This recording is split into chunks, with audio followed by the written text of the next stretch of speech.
Ricardo Almeida expulsa Dona Helena de casa depois de 30 anos de dedicação. Ele acredita que ela roubou um colar de diamantes. O que Ricardo não percebe é que as pessoas ao redor dele escondem algo muito pior. O que acontece a seguir deixa todos em choque. Mas antes de começar a história, se você, assim como nós, acredita que lealdade vale mais que aparências e que a verdade sempre vem à tona, se inscreva no canal para não perder nenhuma história inspiradora. Obrigado. Agora vamos voltar para o vídeo.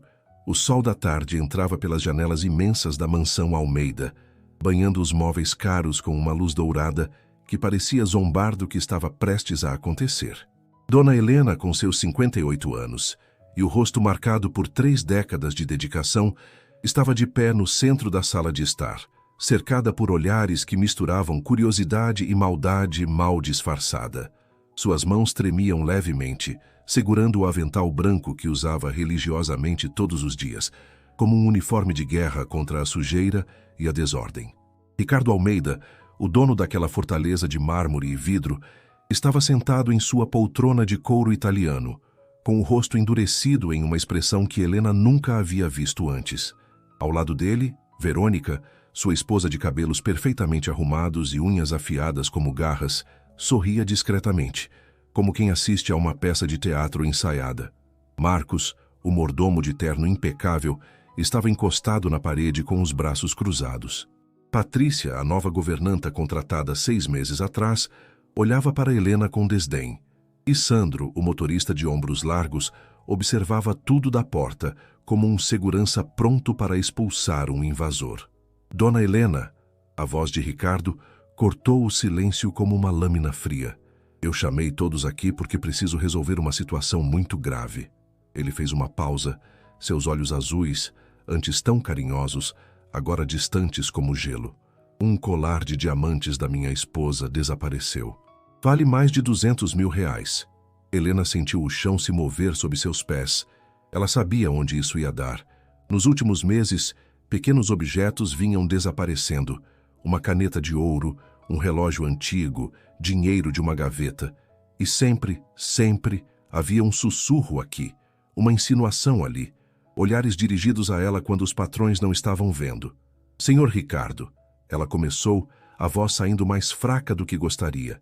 Eu nunca, em 30 anos, peguei nada que não fosse meu. O senhor sabe disso.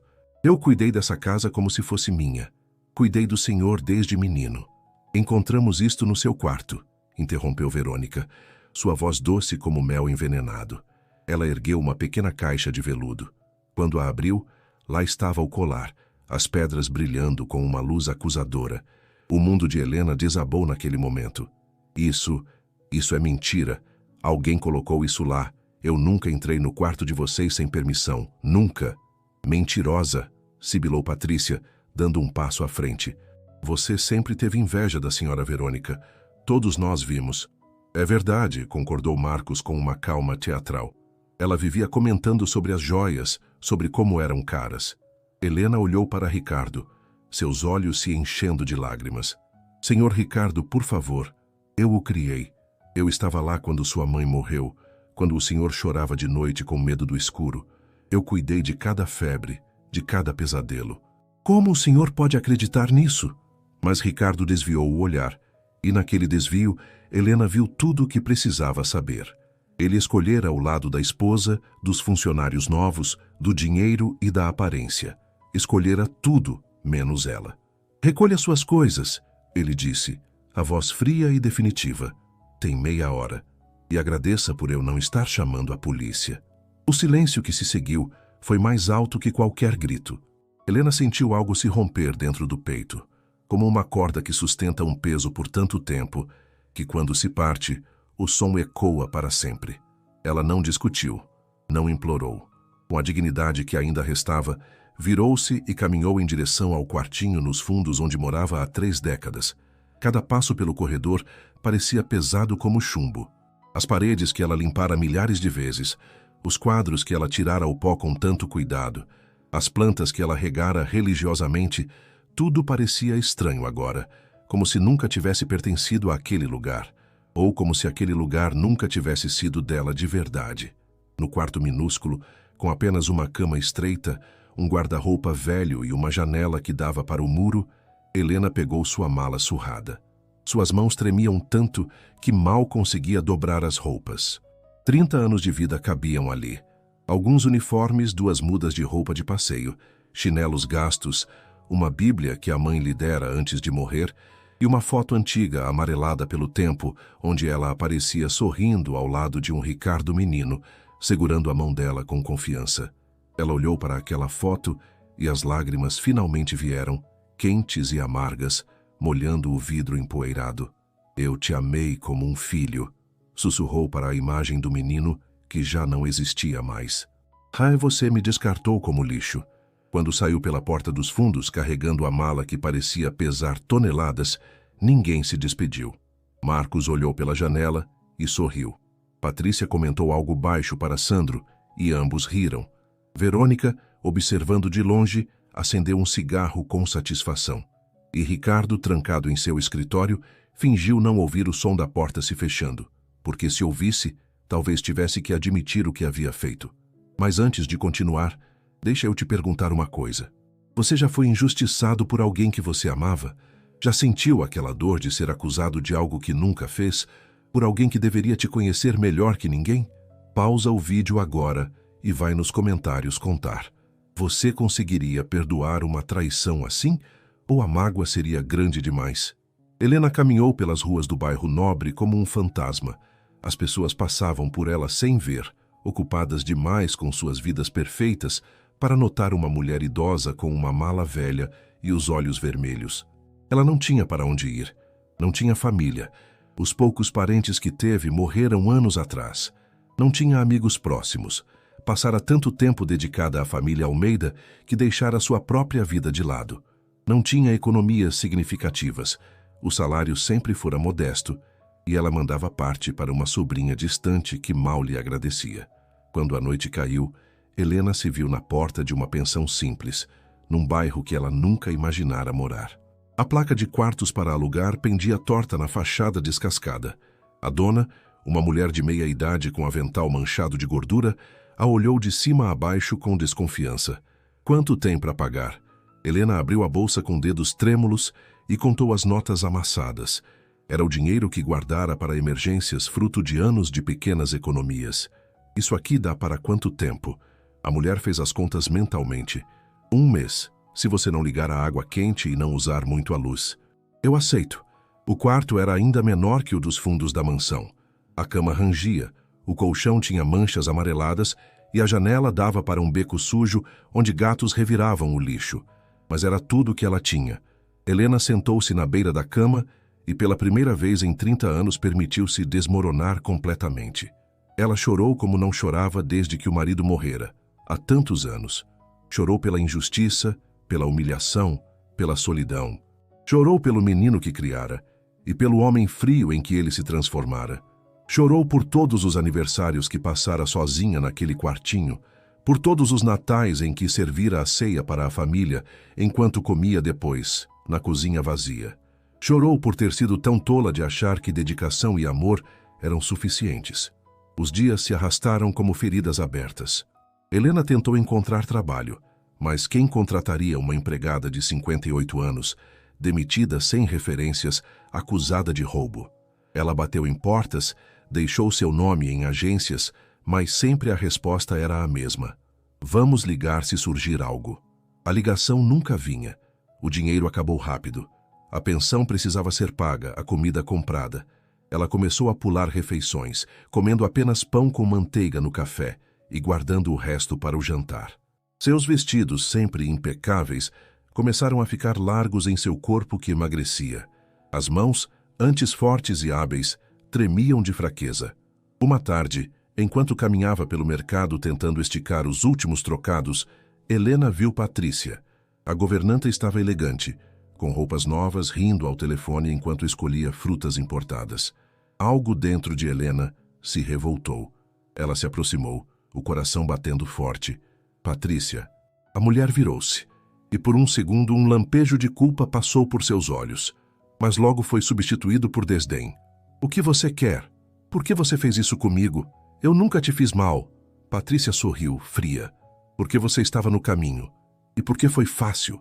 Uma velha boba que se achava parte da família. Ela se inclinou, sussurrando com crueldade. Você nunca foi nada além de uma empregada, Helena, e agora está no seu devido lugar. Helena ficou parada, vendo Patrícia se afastar rindo. As palavras doíam mais que qualquer soco. Ela voltou para o quarto da pensão e passou a noite acordada, olhando para o teto manchado de umidade, se perguntando se valia a pena continuar. Enquanto isso, na mansão Almeida, as engrenagens da destruição já estavam em movimento. Embora Ricardo ainda não percebesse, Marcos, o mordomo, tinha acesso total ao escritório de Ricardo. Durante anos, ele observara os negócios, aprendera os códigos, memorizara as senhas. Agora, com Helena fora do caminho, ela que sempre desconfiava de tudo e todos, ele tinha liberdade total.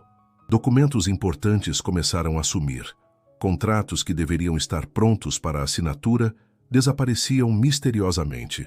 Reuniões eram agendadas para horários errados. Informações confidenciais vazavam para concorrentes. Ricardo, ocupado demais para perceber os detalhes, culpava a si mesmo pela desorganização. Estou ficando velho, pensava sem saber que Marcos vendia os segredos da empresa por valores cada vez maiores, construindo uma fortuna paralela. Patrícia, por sua vez, tinha as chaves de todas as contas da casa. Verônica, preguiçosa e desinteressada em administração doméstica, deixava tudo nas mãos dela. Foi um erro fatal. Patrícia criou um sistema engenhoso. Para cada compra real, ela emitia 2 ou 3 notas fiscais falsas. Comprava mantimentos para a casa e cobrava o triplo. Contratava serviços inexistentes. Inventava reformas que nunca aconteciam. O dinheiro sangrava silenciosamente e ninguém percebia porque os números eram grandes demais para chamar atenção em uma mansão daquele tamanho. Sandro, o motorista, tinha seu próprio esquema. Ele conhecia a agenda de Ricardo melhor que ninguém. Sabia quais reuniões eram cruciais, quais clientes eram valiosos, e começou a sabotar. Uma vez, levou Ricardo ao endereço errado de propósito, fazendo-o perder uma reunião com investidores japoneses que voaram especialmente para o encontro. O contrato, que valia 5 milhões de reais, foi para um concorrente. Desculpe, senhor. O GPS falhou, Sandro disse com cara de inocente. Ricardo, frustrado, não suspeitou. Outra vez, o carro quebrou bem quando Ricardo precisava chegar ao aeroporto para fechar uma parceria internacional. Ele perdeu o voo. O negócio desmoronou. Mais milhões escoaram pelo ralo. Verônica, a peça central de toda a operação, era a mais perigosa porque Ricardo confiava nela cegamente. Ela não roubava diretamente, era esperta demais para isso. Mas gastava. Gastava como se o dinheiro fosse infinito. Viagens caras, roupas de grife, joias, carros, e sempre incentivada por Marcos, que recebia comissão de cada vendedor que ela frequentava, por Patrícia, que ajudava a escolher os itens mais caros, por Sandro, que conhecia as melhores e mais superfaturadas lojas. Você merece, meu amor, ela dizia a Ricardo, beijando-o com falso carinho. Trabalhamos tanto. Mas era ela quem gastava, não eles. Em 3 meses, o império de Ricardo começou a rachar. Primeiro foram pequenas fissuras, um cliente insatisfeito aqui, um atraso ali. Depois vieram as rachaduras maiores. Contratos cancelados, processos judiciais, fornecedores exigindo pagamento. Ricardo trabalhava mais e mais, dormindo cada vez menos, tentando conter o vazamento, mas era como tentar segurar água com as mãos furadas. Uma noite, ele estava sozinho no escritório, cercado de papéis e números que não fechavam. Algo dentro dele gritou um nome: Helena. Ela sempre organizava tudo. Sempre sabia onde cada documento estava. Sempre desconfiava quando algo parecia errado. Ela teria percebido, mas Helena não estava mais ali. E Ricardo, pela primeira vez desde que a demitira, sentiu o peso do que havia feito. Não, ele disse para si mesmo, afastando o pensamento. Ela roubou. Ela mereceu ser expulsa. Mas a voz da dúvida, uma vez plantada, é difícil de silenciar. Cá entre nós, querido ouvinte, você acha que Ricardo merecia o que estava acontecendo com ele? Ou ele era só uma vítima, manipulado por pessoas más? Pausa o vídeo 1 minutinho e me conta o que você faria se descobrisse que destruiu a vida de alguém inocente. Conseguiria viver com essa culpa? Os meses passaram como uma doença lenta e fatal. A cada semana, mais um pedaço do império de Ricardo desmoronava. Uma auditoria surpresa revelou inconsistências nas contas. O banco, desconfiado, congelou algumas transações. Investidores começaram a pular fora como ratos de um navio afundando. Ricardo tentava entender o que estava acontecendo. Passava noites acordado, revisando documentos, mas as peças não se encaixavam. Era como se alguém estivesse sabotando ativamente seus negócios, mas ele não conseguia ver quem. Deve ser a concorrência, Verônica dizia, massageando seus ombros tensos. Eles sempre quiseram te derrubar, amor, mas você é forte, vai superar isso. O que ele não sabia era que Verônica, naquele exato momento, tinha acabado de transferir mais 50 mil reais para uma conta secreta no exterior. A conta que ela abriu meses atrás, quando percebeu que o barco estava afundando e era hora de preparar o bote salva-vidas só para ela. Foi em uma terça-feira, 6 meses após a demissão de Helena, que tudo desabou de vez. Ricardo estava no escritório quando seu contador pediu uma reunião urgente. O homem, geralmente calmo, estava pálido. Senhor Almeida, precisamos falar. Os números, eles não batem. Não há mais como esconder. Há um rombo de mais de 3 milhões de reais nas contas da empresa e da casa. Ricardo sentiu o ar sumir dos pulmões. Como assim? 3 milhões? Isso é impossível. Notas fiscais falsas, pagamentos duplicados, transferências para contas suspeitas. Está tudo aqui. O contador espalhou os papéis sobre a mesa, cada um deles uma punhalada. Alguém está desviando dinheiro sistematicamente há meses. Quem? A voz de Ricardo saiu rouca. Quem está fazendo isso? Não sei ao certo, mas as transações têm assinaturas autorizadas. Da sua esposa, do mordomo, até da governanta. Ricardo sentiu o mundo girar. Verônica? Não, não podia ser. Ela o amava. Eles eram um time. Naquela noite ele confrontou a esposa. Ela estava no closet enorme, provando um vestido novo que custava mais que o salário mensal de um trabalhador comum. Verônica, precisamos conversar. Depois, amor, estou ocupada. Agora. A voz dele saiu com uma autoridade que ela não esperava. Verônica virou-se, o sorriso sumindo quando viu a expressão do marido. O contador descobriu um rombo de 3 milhões. Transferências autorizadas por você. Explica isso. Por um momento, Verônica pareceu uma criança pega roubando doces. Mas então, como uma atriz experiente, sua expressão mudou. Ela riu. Não foi uma risada nervosa ou envergonhada. Foi uma risada fria, debochada. Você finalmente percebeu. Achei que fosse demorar mais. Ricardo ficou paralisado. Do que você está falando? Ricardo, Ricardo. Ela balançou a cabeça, como se estivesse lidando com um aluno lento. Você realmente achou que eu me casei com você por amor? Um homem sem charme, sem humor, obcecado por trabalho? Ela deu um passo em direção a ele, os olhos brilhando com algo cruel. Eu me casei com sua conta bancária. E agora que ela está secando, não há mais razão para ficar. As palavras foram como socos. Você está mentindo, nós tínhamos algo. Nós não tínhamos nada. Eu tinha paciência e você tinha dinheiro. Agora, ambos acabaram. Ela pegou uma mala já pronta embaixo da cama. Ricardo nem tinha notado. Já transferi o que pude para minhas contas. O resto? Boa sorte recuperando. Eu vou te processar. Vou te destruir. Verônica parou na porta e olhou para trás, sorrindo. Com que dinheiro, querido? Você está falido. Eu tenho os melhores advogados que seu dinheiro. Perdão, meu dinheiro agora pode comprar. Ela deu uma piscadela. Ah, e se você está se perguntando sobre aquele colar de diamantes, eu o vendi semanas depois de acusar aquela velha idiota. Obrigada por acreditar em mim tão facilmente. A porta bateu. Ricardo ficou sozinho no quarto imenso, que de repente parecia uma caverna fria e vazia. Ele caiu de joelhos e, pela primeira vez em décadas, chorou. Mas a destruição estava apenas começando. Nos dias seguintes, Marcos, Patrícia e Sandro perceberam que o esquema estava sendo descoberto. Em uma noite combinada, os três entraram na mansão com malas e sacos. Levaram o que puderam: prataria, quadros, eletrônicos, até tapetes persas.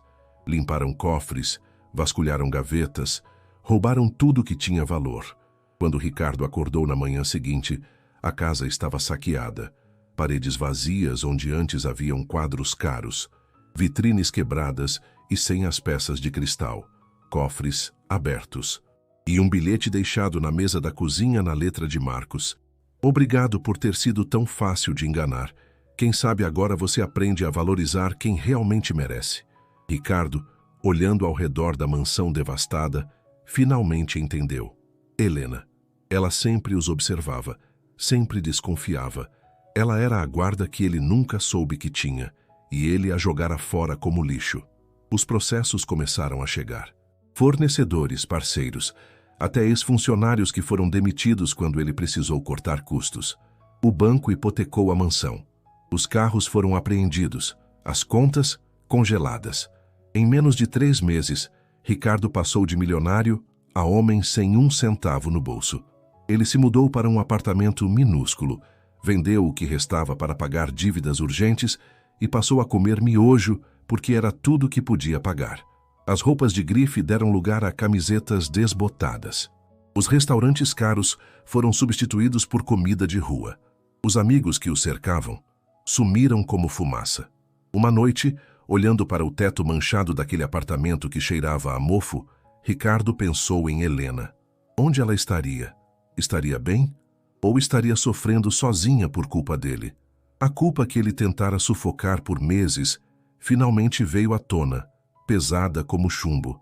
Ele havia destruído a vida de uma mulher inocente, uma mulher que o criara, que o amara como um filho. E por quê? Por orgulho? Por confiar nas pessoas erradas? Por ser covarde demais para admitir que podia ter errado? Ricardo decidiu fazer algo que deveria ter feito meses atrás. Ia encontrar Helena, ia pedir perdão. Mesmo que ela cuspisse na cara dele, mesmo que o xingasse, ele precisava tentar. Levou 2 semanas de busca. Ele vasculhou pensões, albergues, perguntou em igrejas e centros comunitários. Finalmente, um homem em uma feira livre disse que conhecia uma mulher que se encaixava na descrição. Ela costuma vir aqui aos sábados, catando verduras que a gente ia jogar fora. Aquelas palavras foram como um soco no estômago de Ricardo. Helena, que sempre cozinhou as refeições mais deliciosas, agora catava sobras. No sábado seguinte, ele foi até a feira e a viu, mas quase não a reconheceu. Helena estava curvada, mais magra do que ele lembrava, com roupas que pareciam grandes demais no corpo encolhido. Os cabelos, antes sempre presos em um coque impecável, estavam grisalhos e desgrenhados. Ela pegava cenouras amassadas de uma caixa, verificando quais ainda prestavam, com a dignidade de quem tenta manter a cabeça erguida mesmo estando de joelhos. Ricardo se aproximou devagar, o coração batendo tão forte que ele pensou que fosse explodir. Dona Helena? Ela se virou e quando seus olhos se encontraram, o tempo parou. Ele viu naqueles olhos tudo: a dor, a traição, a tristeza. Mas também viu outra coisa, um lampejo do carinho que ela sempre teve por ele, ainda resistindo apesar de tudo. Senhor Ricardo. A voz dela saiu fraca, como se dizer o nome dele fosse doloroso demais. Eu preciso falar com a senhora. Por favor. Helena olhou para ele por um longo momento. Então, com um suspiro cansado, acenou com a cabeça. Tem uma praça ali, podemos conversar lá. Eles caminharam em silêncio, cada passo pesado de tudo que não havia sido dito. Sentaram-se em um banco rachado, sob a sombra de uma árvore velha. Ricardo não sabia por onde começar. As palavras pareciam presas na garganta. A senhora estava certa. Ele finalmente disse, a voz quebrando. Sobretudo, eles roubaram, sabotaram, destruíram tudo. Verônica me deixou. Os outros fugiram depois de saquear a casa. Eu perdi tudo. Helena não disse nada, apenas olhou para as próprias mãos. E eu mereço, continuou Ricardo, as lágrimas começando a cair. Eu mereço cada centavo perdido, cada humilhação, porque eu fiz pior com a senhora. Eu a acusei de algo que nunca fez. Eu a joguei fora como se 30 anos não significassem nada. Ele caiu de joelhos na frente dela, na terra do chão. Me perdoa, dona Helena. Por favor, eu sei que não mereço. Eu sei que fui a pior pessoa do mundo, mas me perdoa. Helena olhou para aquele homem de joelhos na terra, tão diferente do menino que ela criara, e tão parecido com ele ao mesmo tempo. Via o Ricardo de 8 anos, chorando porque os meninos da escola zombaram dele. Via o Ricardo de 15, estudando até tarde, porque queria fazer a mãe morta ter orgulho. Via todos os Ricardos que ela amara, misturados com o homem que a traíra. Levanta, ela disse suavemente. Levanta, menino. Ele obedeceu, limpando as lágrimas com as costas da mão. Helena suspirou e, quando falou, sua voz estava carregada de anos de dor. Você me destruiu, Ricardo. Me tirou tudo. Minha casa, minha dignidade, minha razão de viver. Eu passei noites sem dormir me perguntando o que eu fiz de errado. Por que o menino que eu criei me fez isso? Eu sei, Deixa eu terminar.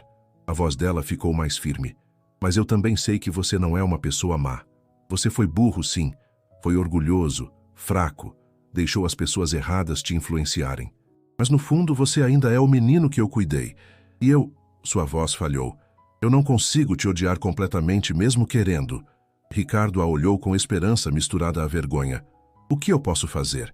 Como eu posso consertar isso? Não pode, Helena disse simplesmente. O que aconteceu, aconteceu. Mas você pode começar de novo. Você pode ser melhor. Agora me fala sinceramente. Você acredita em segundas chances? Acredita que uma pessoa que te feriu pode realmente mudar? Deixa pausado e vai comentar.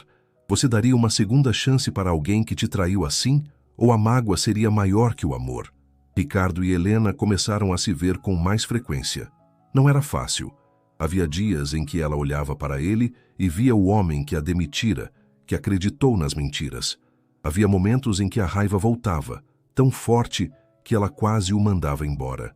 Mas havia também momentos em que via o arrependimento genuíno, o esforço dele para ser melhor. Ricardo trouxe um advogado jovem, recém-formado, que se ofereceu para ajudar pro bono quando ouviu a história. Vamos investigar, o rapaz disse sério. Se conseguirmos provas, podemos processar todos eles. E começaram a cavar. Foram até a mansão, agora hipotecada pelo banco, e vasculharam tudo o que restara.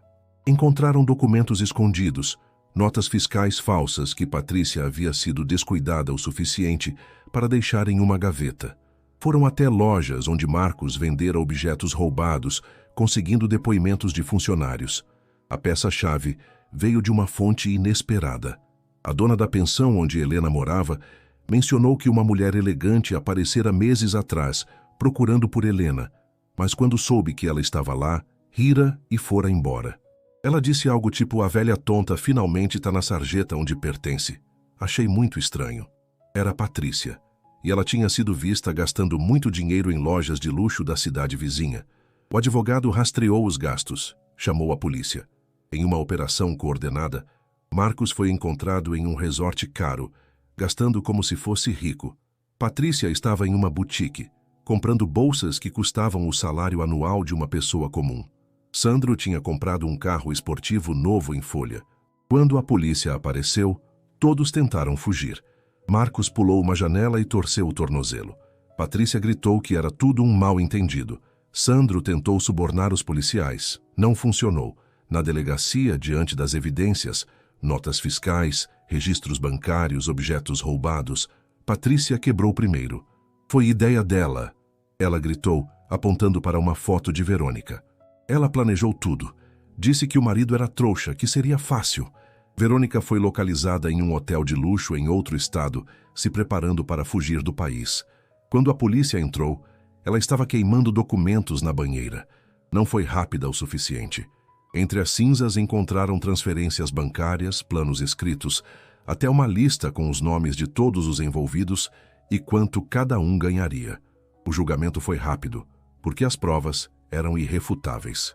A juíza, uma mulher severa de cabelos grisalhos, ouviu cada depoimento com expressão cada vez mais dura. Quando chegou a vez de Helena depor, ela contou sua história com simplicidade. Não chorou, não gritou. Apenas falou a verdade. Eu dei 30 anos da minha vida àquela família e fui descartada como lixo por pessoas que conheci por menos de 1 ano. Não quero vingança. Só quero que a verdade seja dita.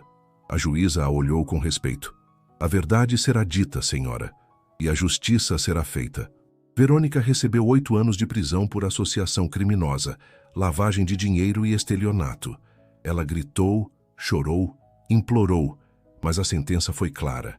A senhora orquestrou um esquema calculado para destruir não apenas o patrimônio de seu marido, mas a vida de uma mulher inocente. Esta corte não tem piedade para com predadores. Marcos pegou 6 anos por roubo qualificado e espionagem industrial. Patrícia, 5 anos e meio por falsificação de documentos e apropriação indébita. Sandro, 5 anos por cumplicidade e receptação. Todos foram obrigados a devolver o que conseguiram roubar. Carros foram apreendidos, contas bancárias bloqueadas, bens confiscados. Quando Ricardo ouviu as sentenças, sentiu um alívio amargo. Justiça havia sido feita, mas não apagava o que ele fizera a Helena. Com as condenações, processos de ressarcimento foram abertos. O seguro da empresa cobriu parte das perdas. Os bens recuperados dos ladrões foram vendidos. Não era tudo que Ricardo havia perdido, mas era um começo. Ele conseguiu pagar as dívidas mais urgentes e, aos poucos, começar a reconstruir. Mas a maior mudança não foi financeira. Foi no próprio Ricardo. Ele vendera o que restara da mansão. Agora, apenas uma lembrança dolorosa de sua arrogância, e comprara uma casa simples em um bairro tranquilo. Não era grande, não tinha mármore nas paredes, nem lustres de cristal, mas tinha algo que a mansão nunca teve: calor. Uma tarde ele foi até a pensão onde Helena ainda morava. Ela abriu a porta surpresa com a visita. Dona Helena, ele começou, a voz carregada de emoção. Eu comprei uma casa. Não é nada luxuosa, mas é honesta. E eu gostaria que a senhora morasse lá. Não como empregada, ele se apressou em dizer quando viu a expressão dela. Como família, como a mãe que a senhora sempre foi, mas que eu nunca tive coragem de reconhecer. Helena olhou para ele por um longo momento. Via a sinceridade, mas também via as cicatrizes. Ricardo, eu sei que não mereço, ele interrompeu. Sei que te machuquei de uma forma que talvez nunca cure completamente, mas me deixa tentar fazer o certo, mesmo que seja tarde demais. Me deixa cuidar da senhora como a senhora cuidou de mim. Helena fechou os olhos, e quando os abriu, havia lágrimas. Tá bem, ela sussurrou, mas com uma condição, qualquer uma. Você me chama de mãe, não de Dona Helena, não de senhora. Mãe, porque é isso que eu fui, mesmo quando você não conseguia ver. Ricardo sentiu algo se romper dentro do peito, como se uma barragem finalmente cedesse. Ele a abraçou, e naquele abraço estavam 30 anos de amor não dito, de reconhecimento tardio, de perdão doloroso, mas real. Mãe, ele sussurrou, perdoa seu filho. Já perdoei, ela respondeu, sua voz abafada contra o ombro dele. No momento em que você caiu de joelhos na praça, eu já tinha perdoado. A mudança para a casa nova foi como um recomeço. Helena escolheu o quarto que queria. Não nos fundos, não o menor, mas um espaçoso com janela para o jardim e luz do sol entrando todas as manhãs. Ricardo insistiu em decorá-lo com móveis novos, simples, mas confortáveis. É bonito demais para mim, ela protestou. Nada é bonito demais para a senhora. Para você, mãe, ele corrigiu sorrindo. Pela primeira vez em décadas, Helena tinha uma casa de verdade. Uma casa onde ela não era a empregada, mas a dona. Onde ela podia sentar na sala sem se sentir intrusa. Onde ela podia dar palpite na decoração e ter sua opinião respeitada. Ricardo reconstruiu seus negócios, mas de forma diferente. Aprendera a lição. Agora ele verificava tudo pessoalmente. Tratava seus funcionários com respeito e pagava salários justos. Não confiava cegamente em ninguém, mas também não era paranoico. Havia encontrado um equilíbrio, e seus negócios, embora menores que antes, eram sólidos e éticos. À noite, eles jantavam juntos, conversavam sobre o dia, sobre planos, sobre memórias boas do passado. Helena contava histórias de quando ele era criança, e Ricardo ria, redescobrindo pedaços de si mesmo que havia enterrado sob camadas de ambição e frieza. Você sabe que eu sempre te amei como um filho, né? Helena disse uma noite, enquanto tomavam chá na varanda. Eu sei agora, Ricardo respondeu. Eu te amo como a mãe que você sempre foi. Só fui burro demais para admitir antes. Não foi burrice, foi medo. Ela corrigiu sabiamente. Medo de parecer fraco por amar alguém que a sociedade dizia ser só uma empregada. Mas amor não conhece essas barreiras, meu filho. Amor é amor, simples assim. Ele segurou a mão dela, enrugada e calejada por anos de trabalho. Como a senhora consegue ser tão boa depois de tudo que eu fiz? Helena sorriu, Um sorriso cansado, mas verdadeiro. Porque guardar rancor dói mais em quem guarda do que em quem fez o mal. E porque no fundo eu sempre soube que o menino bom que eu criei ainda estava lá dentro, apenas perdido. Os meses se transformaram em anos. A casa que antes era apenas um lugar, tornou-se um lar. Ricardo prosperou em seus negócios, mas agora o sucesso tinha um significado diferente. Não era sobre acumular dinheiro ou impressionar pessoas. Era sobre construir algo de valor, algo ético. Helena, pela primeira vez na vida, pôde descansar. Não no sentido de não fazer nada. Ela ainda cozinhava porque amava, ainda cuidava do jardim porque lhe trazia paz, mas no sentido de não carregar o peso do mundo sozinha. Ela tinha alguém para dividir a vida, alguém que a valorizava. Uma tarde, um jovem casal apareceu na porta. Ricardo atendeu e quase não os reconheceu. Marcos e Patrícia. Mas não eram os mesmos. Marcos estava magro, com roupas simples e olhar envergonhado. Patrícia tinha o rosto marcado por anos de prisão e arrependimento. "O que vocês querem?" Ricardo perguntou, a voz fria. "Falar com Dona Helena", Marcos disse baixinho. "Se ela aceitar nos receber." Helena apareceu atrás de Ricardo. Ao vê-los, seu primeiro instinto foi fechar a porta. Mas então viu algo nos olhos deles que a fez hesitar. Arrependimento genuíno. "Podem entrar", ela disse para a surpresa de Ricardo. Sentados na sala simples, tão diferente da mansão onde conspiraram, Marcos e Patrícia contaram sua história. A prisão os mudara. Tiveram tempo para pensar, para ver o mal que fizeram. Patrícia trabalhava agora em uma lavanderia, ganhando pouco, mas honestamente. Marcos era ajudante de pedreiro, reconstruindo casas assim como tentava reconstruir sua vida. "A gente não espera perdão", Patrícia disse, as lágrimas correndo.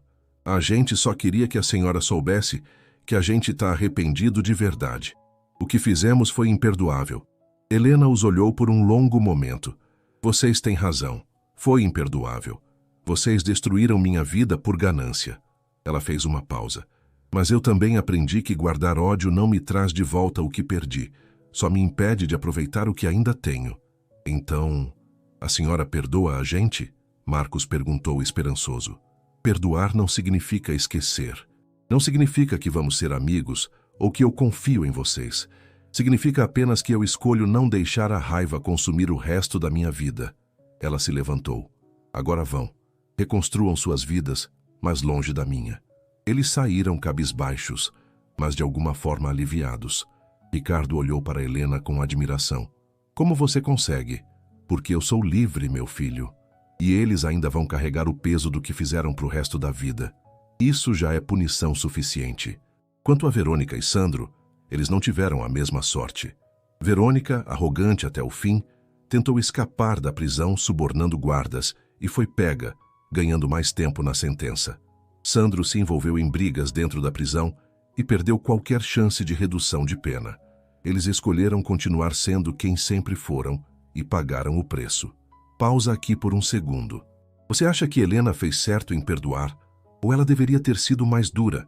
E mais importante, você acha que o Ricardo realmente mudou? Ou era só culpa e conveniência? Para o vídeo agora e vai nos comentários contar o que você acha de verdade sobre perdão e segundas chances. 5 anos se passaram desde aquele dia terrível na mansão. A casa simples de Ricardo e Helena se encheu de vida. Ricardo conheceu uma mulher gentil, professora de escola pública, que via nele não o milionário que foi, mas o homem bom que estava se tornando. Casaram-se em uma cerimônia simples, com Helena na primeira fila, chorando de alegria. "Minha família está crescendo", ela disse, abraçando a nora. E cresceu mesmo. 1 ano depois nasceu uma menina. Quando Ricardo a segurou pela primeira vez, olhou para Helena com olhos marejados. "Quero que ela se chame Helena, em homenagem à mulher que salvou minha vida de todas as formas possíveis." Helena, agora avó, segurou a netinha nos braços e sentiu que todo o sofrimento, de alguma forma estranha, havia valido a pena. Não porque o sofrimento foi bom, nunca foi, mas porque ela sobreviveu a ele e encontrou algo real do outro lado. "Você vai crescer sabendo que foi amada desde o primeiro segundo", Helena sussurrou para a bebê. "E vai aprender que dignidade não vem de dinheiro, mas de caráter." Os negócios de Ricardo se tornaram referência em ética e tratamento justo de funcionários. Ele criou um programa de apoio a empregados domésticos, garantindo direitos e denunciando abusos. Nunca mais vou permitir que alguém seja tratado como eu tratei minha mãe, ele dizia em palestras. Helena, agora com cabelos completamente brancos, mas sorriso radiante, se tornou voluntária em um abrigo para mulheres idosas sem teto. Ela sabia o que era estar sozinha, sem teto, sem esperança. E queria dar a outras o que lhe foi dado, uma segunda chance. A vida me ensinou que a pior tempestade pode vir antes do arco-íris mais bonito, ela dizia às mulheres que ajudava. Eu perdi tudo, fui traída, humilhada, jogada na rua. Mas eu não desisti, e vocês também não vão desistir. Uma tarde, 10 anos após a demissão, Helena estava no jardim da casa quando sentiu uma dor no peito. Foi rápida, mas assustadora. Ricardo a levou correndo ao hospital. Os médicos disseram que era um aviso. Seu coração estava cansado, precisava de cuidados. Naquela noite, no quarto do hospital, Ricardo segurou a mão dela. Você não pode me deixar. Eu ainda tenho tanto a aprender com você. Helena sorriu fraco. Meu filho, eu já te ensinei tudo o que precisava. Agora é com você. Não fala assim. Você vai melhorar e vai ver sua neta crescer e vamos ter mais jantares juntos. E, Ricardo, a voz dela foi firme, apesar da fraqueza. Eu estou em paz. Eu tive uma vida dura, sim, mas os últimos anos foram os mais felizes que já vivi. Eu tenho uma família de verdade. Tenho um filho que me ama. Tenho uma neta linda. Tenho um lar.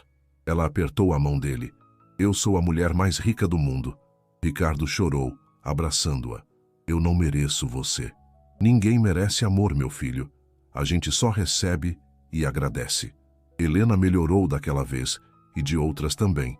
Viveu mais 15 anos, vendo a neta crescer, vendo Ricardo se tornar o homem que ela sempre soube que ele poderia ser. Viveu em paz, em amor, em dignidade. Quando finalmente partiu, aos 88 anos, foi em casa, na cama confortável, cercada de família. Suas últimas palavras foram: valeu a pena. Cada lágrima, cada dor, valeu a pena chegar aqui. O funeral foi simples como ela pediu, mas estava lotado. As mulheres do abrigo, os funcionários de Ricardo que a amavam, vizinhos, amigos. Todos com histórias de como Helena tocou suas vidas com pequenos gestos de bondade. Ricardo, já com cabelos grisalhos, discursou no enterro. Minha mãe, porque foi isso que ela foi, minha verdadeira mãe, me ensinou que nunca é tarde para fazer o certo. Que perdão é mais forte que vingança. Que amor verdadeiro não se compra, não se vende, simplesmente existe. Ele olhou para o caixão simples de madeira clara. Eu fui o homem mais rico do mundo quando tinha milhões, mas só fui verdadeiramente rico quando tive ela. Anos depois, a filha de Ricardo, já adulta, perguntou: pai, é verdade que você um dia expulsou a vovó de casa? Ricardo, agora um homem velho, sentiu o peso da pergunta. É verdade, filha. Foi o maior erro da minha vida. E ela te perdoou? Ela me ensinou o que é perdão de verdade. Não aquele perdão das palavras, mas aquele que reconstrói, que cura, que transforma. Você acha que merecia o perdão? Ricardo pensou por um longo tempo. Não. Mas ela me deu mesmo assim, porque era assim que ela era, e passei o resto da minha vida tentando ser digno daquele perdão. A história da empregada que foi demitida injustamente e do milionário que perdeu tudo se tornou lenda naquela cidade. As pessoas contavam para os filhos que contavam para os netos, e sempre terminava da mesma forma. A verdadeira riqueza não está no que você tem, mas em quem te ama quando você não tem mais nada. E Ricardo, que viveu essa lição da forma mais dolorosa possível, passou o resto dos dias provando que um homem pode cair, pode errar terrivelmente, mas também pode se levantar, reconhecer suas falhas e passar o resto da vida fazendo o certo. Porque no fim, o que importa não é quantas vezes você caiu, mas se teve coragem de se levantar, pedir perdão e se tornar a pessoa que deveria ter sido desde o início. E Helena se tornou o exemplo de que dignidade não se compra, não se vende e não se perde, mesmo quando tudo mais é tirado de você. Ela provou que o amor verdadeiro sobrevive à traição, que o perdão é possível mesmo na dor mais profunda e que uma vida dedicada ao bem, mesmo quando não reconhecida, nunca é desperdiçada. Sua lápide simples no cemitério da cidade tem apenas uma frase, escolhida por Ricardo. Ela amou quando não foi amada, perdoou quando não foi perdoada, e ensinou o verdadeiro significado de família. E todo ano, no aniversário de sua morte, Ricardo leva a neta ao túmulo e conta a história de como aquela mulher extraordinária salvou não apenas sua vida financeira, mas sua alma. Lembra dela sempre, minha filha, ele diz, porque pessoas como ela são raras, e quando você encontrar alguém assim, nunca a descarte. Porque você pode ter todo o dinheiro do mundo, mas sem amor verdadeiro, você é o ser mais pobre que existe. E assim termina a história de Ricardo e Helena. Uma história de traição e perdão, de queda e redenção, de perda e reencontro. Uma história que prova que mesmo os erros mais terríveis podem ser transformados, se houver arrependimento verdadeiro e a coragem de fazer o certo, mesmo quando é difícil. Porque no final das contas, a única coisa que realmente importa é termos vivido com dignidade, amado com sinceridade e tido a coragem de reconhecer nossos erros antes que seja tarde demais.